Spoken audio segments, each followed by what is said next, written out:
Hey mummers, we've got common errors for the bent over row. So the first and most common problem is not getting in the right position for the bent over row, and this inherently occurs because most of the time, if you're new to weights, you're only thinking about doing the movement with your upper body, and you forget about the lower body. And as you can see here, Megan's quite rounded through the back, and her pelvis isn't propped up in the right position. It's curved, and you've almost got like a bit of a harbour bridge going on there. Now I'm going to show you the difference between the wrong position and the right position. The right position is as simple as reversing that curve. So pointing the tailbone up to the sky and bringing the shoulders back and down towards the hips, okay? And that there is the correct neutral position for the spine. It takes all the load off each vertebra. At this point, what you should feel is a lot of pressure through the lower back and through the glutes, and then a big long stretch through the hamstrings. Okay, the hamstrings are at the back of the legs. You should almost feel like you're doing a sit and reach stretch in high school.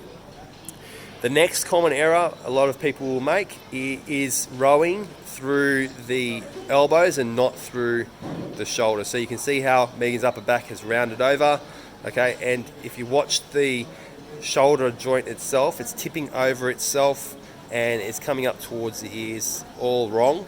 So what we're going to do now is we're going to get back into that same posture and position, shoulders away from the ears, and then just without the elbows, I want you to pull the shoulders back into the right position first. So initiate the move with the shoulders, yep, then followed by the elbows.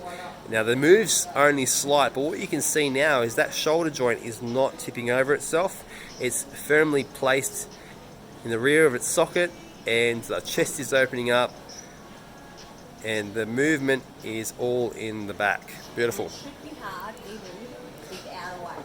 Yeah, with the broomstick it should be very hard to complete. There's one more common error we're going to go over. The last common error we're going to go over is progressing too quickly with weight and sacrificing depth in your position. So starting at the correct depth, as you can see here, if you were to draw a line through the hips and the shoulders, it's almost parallel with the floor. Okay, there's a slight angle. As the weight gets heavier, what tends to happen is you'll use your hips to shorten the range of motion until a point where you're almost standing up. If you progress too quickly and you can't maintain that tipped over position with half your body over the broomstick, it's a sign that you've gone too far with your weight and with your progression. So make sure every time you add weight, you can maintain the deep, nice, strong, solid foundation before you do progress.